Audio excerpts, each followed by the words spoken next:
Welcome to the lesson on T&M job setup. I'm currently at the Job Master Pro main menu, and before we can set up a job, we need to go into the Customer Center. So I'm going to click on the Customers button on the toolbar. Obviously, before we can set up a job or an estimate or a proposal, we need to have a customer on file. That's why all these processes start in the Customer Center. Now I'm going to bring up a customer that I want to do a job for. And you can review the lessons on customer setup and customer searches prior to this if you're not already familiar with those. But I'm going to concentrate on setting up a T&M job. Once my customer is displayed, I can get all critical information about that customer at my fingertips here in the Customer Center. But what I'm interested in doing is setting up a new T&M job. So I'm going to click the Jobs button on the toolbar. It opens up the Job Setup window, where I can walk through the appropriate fields to set up the job that I'm going to be doing here. Now, I'm going to exit back out for just a moment because there are some defaults that you may want to consider before we jump into the job setup. So I'm back at the Customer Center. I'm going to click on Options on the menu bar. I'm going to click on Customer Defaults. Now, the customer defaults takes me into the Cobra defaults, which is the entire set of defaults for the whole system.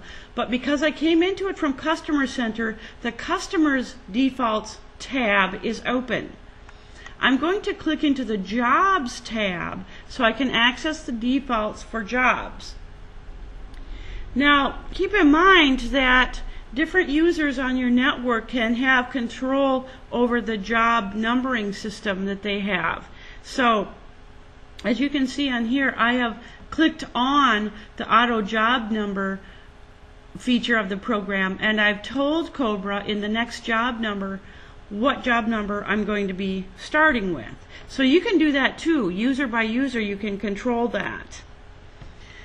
Now, if you always want to have overhead as an additional markup added to your job costing, you can preset the overhead percentage in this field here. Now remember that this percentage, 0.20, represents 20%, because all of our percentages are actually entered as decimal amounts. But if you want to override the overhead percent, you can do that at any time during the job setup process. This just ensures that for any job that you do, you're automatically adding 20% to your overhead on both material and labor. And if you deal with excise tax, you may want to put your percentage in here, like 0.02% is actually 2%. So that isn't automatically calculated on the job, but Cobra will use that percentage to tell you what excise amount to add to that job's invoices. Now there are some other defaults in here as well. I'm going to go just through some of the ones that I'm concerned about right at the moment.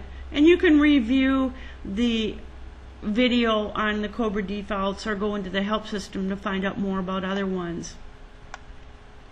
If I do a lot of T&M work, I might want Cobra to automatically create work orders when saving a new job. So I have this clicked on so that I don't have to go into the work order program and set up new work orders. They're done automatically for me. Although, as you'll see with this demonstration, you have a lot of control over your work orders. So you may want to have that checked on. And just remember that whenever you make changes in here, you need to click your Save button to make them permanent. And again, each user on a network has their own controls here. So it's important that each network user get into these defaults and set their own controls. So I'm going to exit out of the Cobra defaults and get back to the Customer Center screen. And let's go back into setting up a job. I'm going to click the Jobs button on the toolbar to open up the Job Setup window.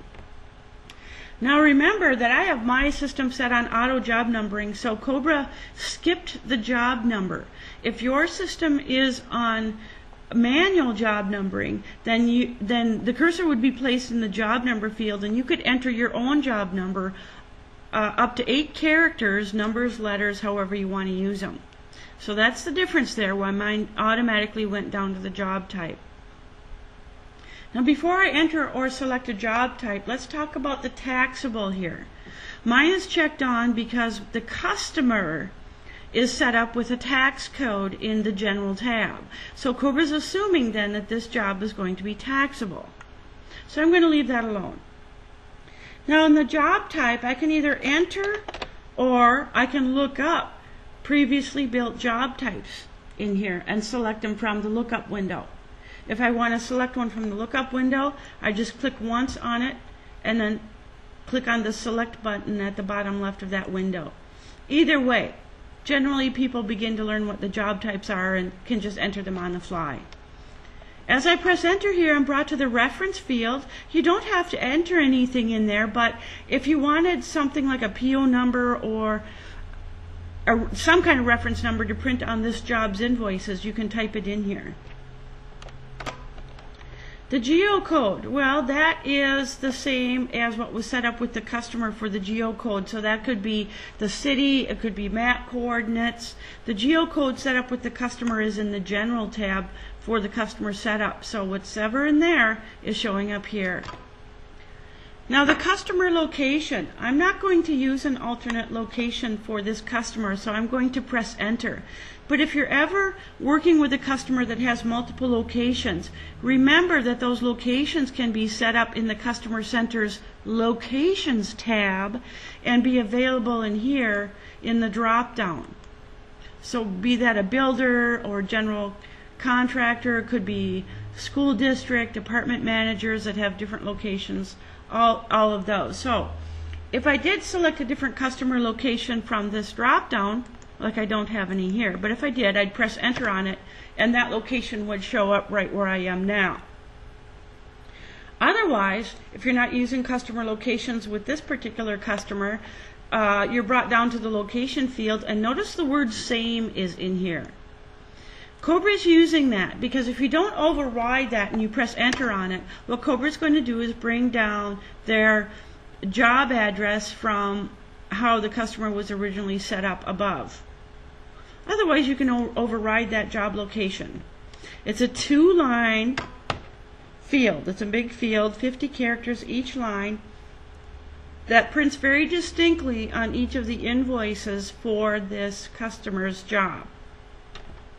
Now as I press enter, I'm brought down to the description field, and just like the 2 location fields, this is 2 fields, 50 characters each line.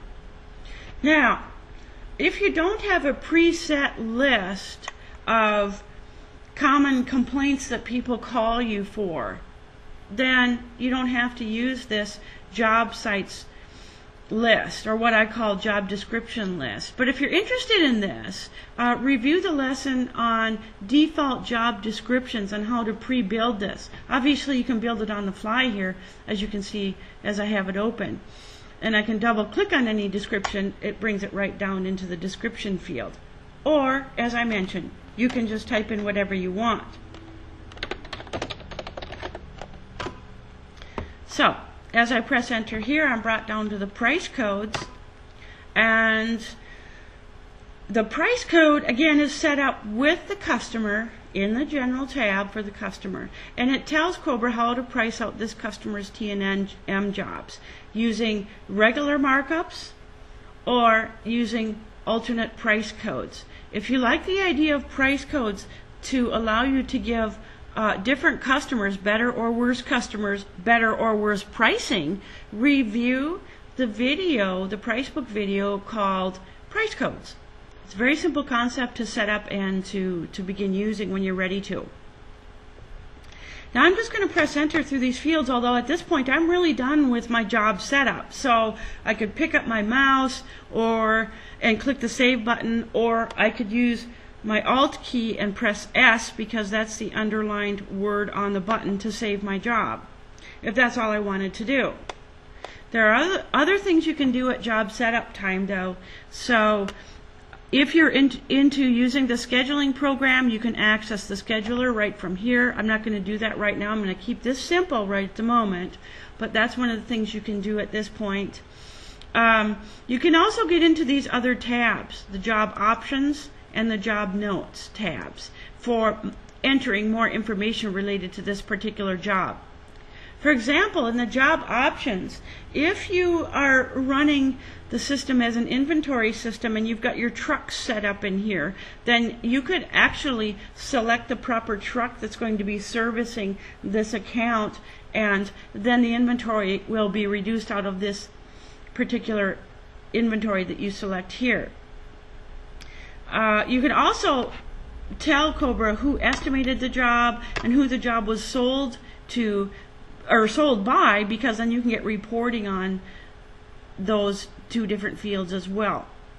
So chances are you're not going to have to go into the job options a lot. If you do find that you're going in there a lot, then you can turn this check mark off, the one that I'm pointing to that says after entering job info, go directly to the save button and skip the other tabs.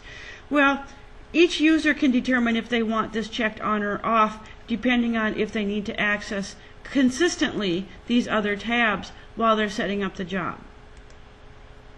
But as I mentioned, I'm just going to save my job, and after I save it, the save button turns into a menu button, and you'll see why in a moment. So I'll press enter on the OK, or click on the OK button, either way, but then you're brought up a menu. And this menu is thoughtfully laid out for you because it allows you to do different things at this point depending on the job or the customer situation that you're dealing with right at the moment. But typically on a T&M job, what most customers do is they want to print a work order for the job they're setting up. So I'm going to click on the print work order option, which takes me to the work orders menu. Now in here you can see the job description from the job that I just set up. I can actually come into this little window and start typing in more information.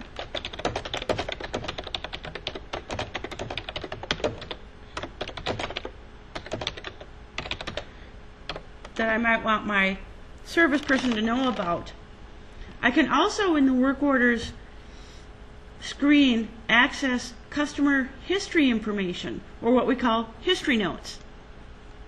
History notes, as you may remember if you've reviewed that video, is a way of storing and retrieving vital information about this customer. It could be installed equipment, could be problems you've had in the past, could be warranty information. All sorts of information can be stored in history notes and retrieved on work orders. So what I'm going to do is I'm going to click into a couple of these history notes and select them for the work order. Now what I'm going to do is click on the description here and then go up to the upper right of the work order screen and click on Copy Notes to Work Order. Now you probably didn't notice that, but in the background you can see that note is right there. So I can click into Other History Notes and select them, copy them to work orders, basically allowing me to really give my service person a lot of information about this customer, not only what they're doing now, but what's been done in the past. Maybe they can take care of another service call at the same time, all this kind of information. That's why we do this right at your fingertips. But I'm going to click the exit button so that I'm exiting out of the customer history notes back to my work orders.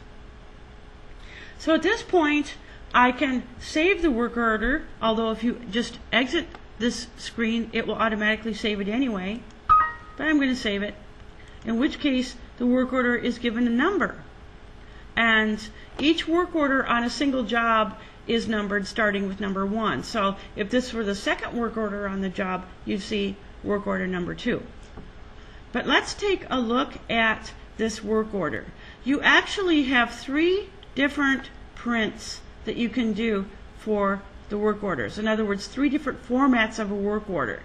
And depending on your own particular job, you may use one work order over another. So I'm going to show you what these look like by selecting the previews. If I select the preview next to the print button, this is our standard work order. And you can have your logo up here and all sorts of cool stuff. But this is what the standard work order looks like. Nothing fancy, but it works really well for T&M jobs. I'll exit this, and I'll go up to File on the work order screen so I can show you a couple of other work orders. We've got two different service work order formats, number 1 and number 2. As indicated by the two print buttons, the previews are hidden under this File option here. So if I wanted to show you service work order format number 1, this is what it looks like.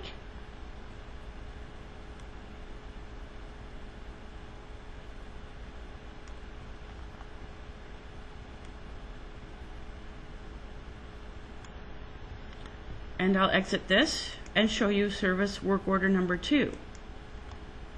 Very similar format as service work order number 1. So just depending on the job or your own particular needs, you might like this one a little better.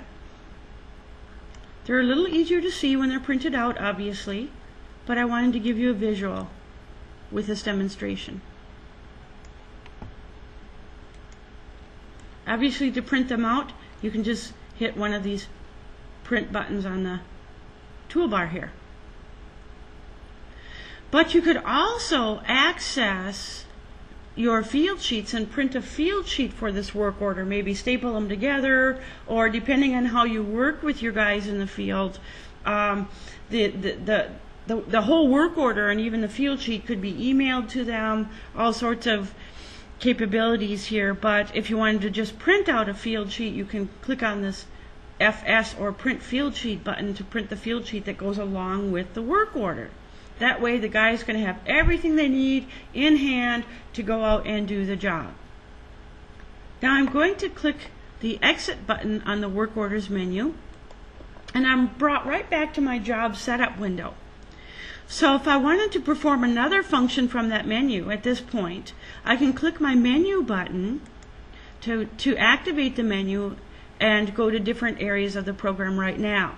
Maybe I want to select another customer and get a job set up real quickly. I can do that at this point. So this menu is really meant to help you work between the job and the customer setup windows very quickly to set up jobs, proposals, even go to the service center for a particular customer if you're doing a lot of service work for them. But at this point, the job is set up. So what I'm going to do is I'm going to exit the job screen, and I'm going to go back with the customer here, and when I click into the jobs window, or tab I should say, now I can see that that job is in there. And it's got a green dot next to it, which means it's an open job, hasn't been completed. So this job is on file. There's nothing happened on it yet because there's been nothing billed on it or anything. But if I want to get a closer look at this job, I can double click on it and go right into the job center. So the next day I can then start posting material and labor to this T&M job and then perform the billing function that I want to perform on this particular job. But let me exit out of Job Center back to the Job Master Pro main menu. How do I find that job? Well, I can go directly in the Job Center screen by clicking the Jobs button on the menu bar. And if I know that job number because the guys returned their paperwork or something, I can just type it in. Of course, I didn't remember it, did I? So there's another way I can find it.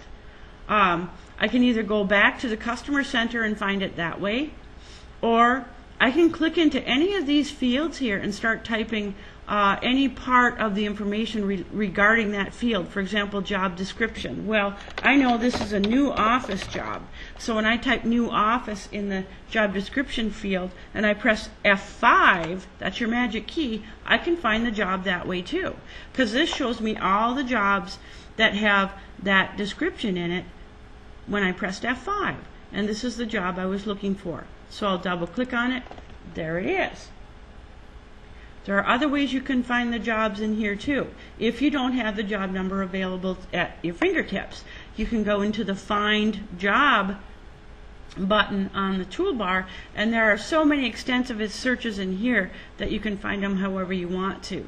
So again, in here I can find them by customer account, and there's that job number, or I can also find them by all these other searches in here as well too. So, but once you see the job listed here, you can double click on it and then continue working on that job.